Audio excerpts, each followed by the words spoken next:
You're listening to Rethinking Trade with Lori Wallach. Small business owners and farmers are protesting the Korean WTO and NAFTA are transnational forms of autocratic governance that subordinate a North American free trade agreement. Seattle has never seen anything like it. Mexican workers face threats of violence. Trade policy has delivered one punch in the gut after another.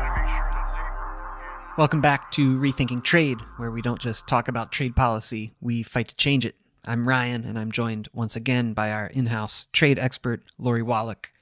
Lori, a lot of people may have seen that Trump just issued an executive order on Buy American rules, and last month Joe Biden announced his own Buy American plan.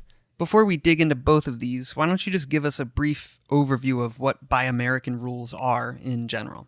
So since Franklin Delano Roosevelt was president, the U.S. has had, as part of its federal law, a preference that when the federal government procures things, from cars and trucks for government fleets to office furniture and desks and phones to paper, whatever it is, that the purchases are made of goods that are made in America.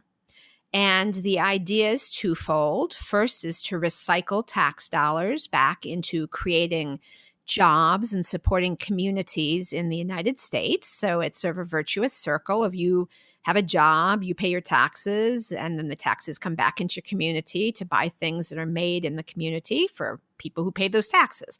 The second thing is it's an industrial policy tool for innovation, because the government, by making long-term contracts in certain areas and saying certain criteria, can basically help a private market get created. So a classic example is fuel efficiency standards for automobiles.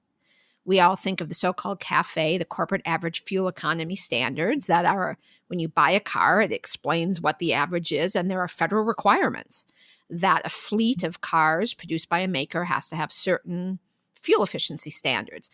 But initially, before that became required of all cars sold in the United States, the U.S. government fleet had to meet those rules. So for a number of years, to create a demand, to create a market, to have the companies put the money and research into designing those more efficient, fuel-efficient, economical cars, the government started setting standards that they had to meet for government purchases. So if GM or Ford or Chrysler wanted to get a government contract, which of course is very lucrative, the government buys a lot of cars, then they had to have their cars be more fuel efficient and better for the environment. And after a number of years of the government fleet having that requirement, the investment being made, then it was made federal law that all cars had to meet those standards. And that kind of conditionality is done for various purposes. Another thing is what's called prevailing wage laws, which apply also. Buy American is procurement of goods and services. Buy America is government money for construction and road building and schools and water systems. For Buy America, the contracts have to have prevailing wages, which means basically the prevailing union wage in an area, so you can't have subcontracts that are trying to cheat good middle-class union jobs. So those kind of policies to reinvest, to innovate, and to ensure conduct is rewarded, the conduct we want by government contracts, is what Buy American and Buy America laws are about. Again, Buy American from the 30s and Buy America since the 1980s. What's this executive order all about? Because, and we've talked about this on the podcast before, but there are already these rules, as you've just explained. So why do we need an executive order to recognize those rules? Or maybe you can explain what this actually is and what is it actually doing? So there are two things that have been going on. First of all, the Buy American and Buy America rules have waivers. And one of the waivers is a public interest or a national interest waiver. And effectively what that means is price. And it's not defined. The rule is not if you can find something that is 25% cheaper, go for the foreign good and waive the Buy American requirement. It's just open-ended. So a lot of agencies have started to waive Buy American broadly if they just can find something that's 5% cheaper from another country. They just waive the Buy America standards, saying it's the national interest to do so, without thinking about, for instance, what the COVID crisis has made so apparent. We need some production domestically. We need diverse sources of imports, and we need some domestic production so we have a reliable supply of essential goods. We cannot have a situation where we allow an entire sector, like we have in the manufacturing of antibiotics, or we have in a lot of PPE manufacturing. We can't have that all hollowed out. So by having these waivers, we have gutted a lot of Buy American, but the biggest waiver is for trade agreements. And there's a really sad story, ugly story behind this. Big multinational manufacturing corporations that wanted to outsource the actual production of their cars for General Electric, of their turbines and generators and lighting systems, of Boeing, their airplanes, they still wanted to be able to get Buy American required contracts. But if they were doing the work in Mexico or China or wherever, obviously they wouldn't qualify. So they got the genius idea of trying to ram into trade agreements yet another untrade-related item, and that is just a made-up rule that any country that has a U.S. trade agreement is considered American for Buy American purposes.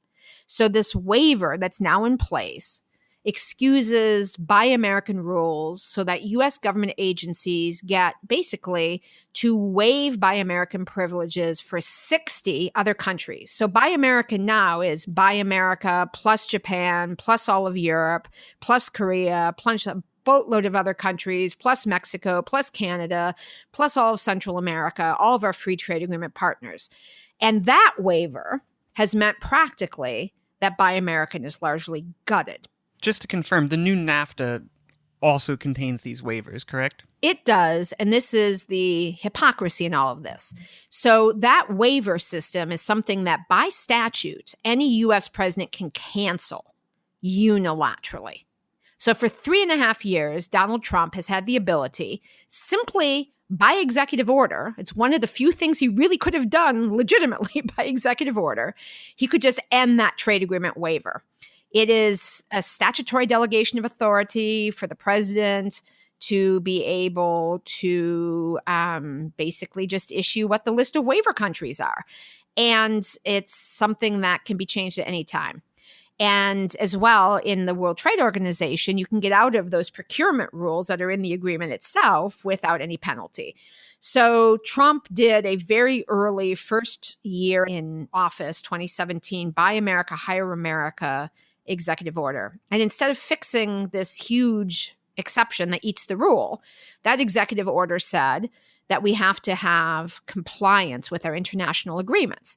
So basically, it was a hoodwink where I guess Trump hoped no one would realize what he was saying is, hi, it's Buy America, Hire America, except we won't, because I'm saying we should follow the current rules that don't let us actually have Buy American.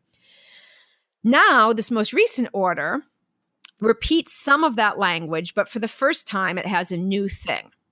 And my theory is it has the new thing because it's something that actually the Biden presidential campaign did, which is before Trump did this latest Buy America executive order, about a month ago, the Biden administration issued a policy on what they were going to do on trade and domestic supply chains.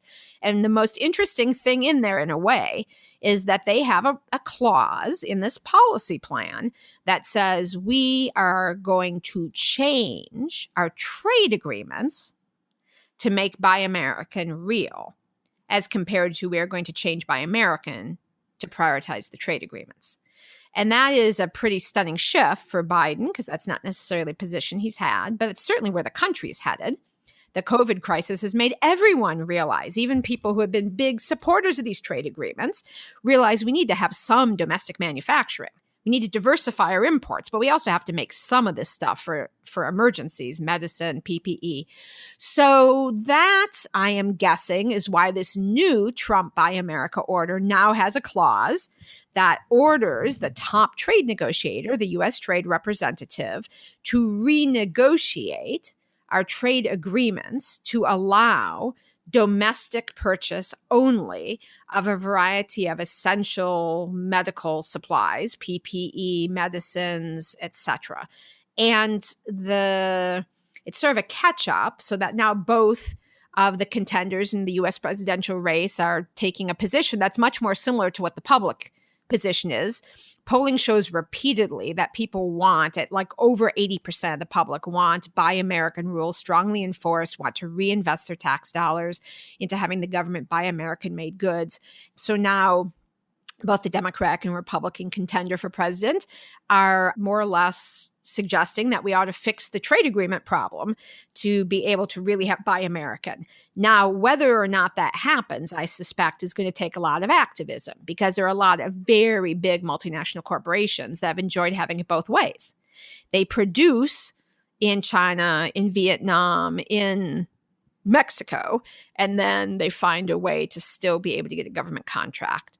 Perversely, I actually think that some of the horror of the COVID-19 crisis could provide an opportunity for more people in this country to demand these kinds of changes with our procurement policy to reinvest in building some production capacity for essential goods, for medicines, for PPE, for basic communications and electronic equipment, the things that we vitally need just to be healthy and secure. Because up until now, unless you lost a job to outsourcing or you were in a community that was devastated by outsourcing, and there are many of them across the country, but there are also a lot of people who haven't been directly touched, you may not have personally experienced how dangerous and devastating this model of hyper-globalization under which we have been living is for all of us. And that system is not from God. It's one set of policies. It's a set of corporate rigged rules that incentivize those behaviors. So there's more of an interest in changing the rules to change the outcomes because everyone has now lived with the experience of, oh my Lord, my family isn't safe because I can't get a damn mask. Or what do you mean we simply can't make ventilators? We created the technology. The patents on the technology are here. What do you mean people could die because they can't breathe? Or my kids are going to get infected because we can't get the pump for the bottle for the Purell because it's only made in China now. And that injection molding with a metal spring is not possible here. People have lived with the results in a way that I think could build a demand to actually have not just our Buy American policies changed, but the trade agreements changed so that, yeah, we can get the benefits of trade. There are many of them, but that we can basically remove the overreach into domestic policy space in areas like, why the hell are trade agreements dictating domestic procurement policies? States, through their state legislatures, should decide how state dollars are spent when the state procures, not a trade agreement. The federal government, through Congress, should decide what the priorities are. I mean, hell, just think of it as climate policy. We are going to need to create a whole new set of demand for different kinds of technologies for climate, or we're going to kill ourselves and the planet. So how are we going to actually use policy tools to create those incentives if we're not allowed, basically, through government purchasing, to direct funds for that kind of innovation? So I think between the COVID-19 crisis and the climate crisis, there's more awareness. And that's why I think if people get informed and get activated, we actually can see these changes come to fruition. Rethinking Trade is produced by Public Citizens Global Trade Watch. I would encourage you to visit rethinktrade.org as well as tradewatch.org to educate yourself and to find out how you can get involved in the work we're doing to fight for fairer and more equitable trade policies.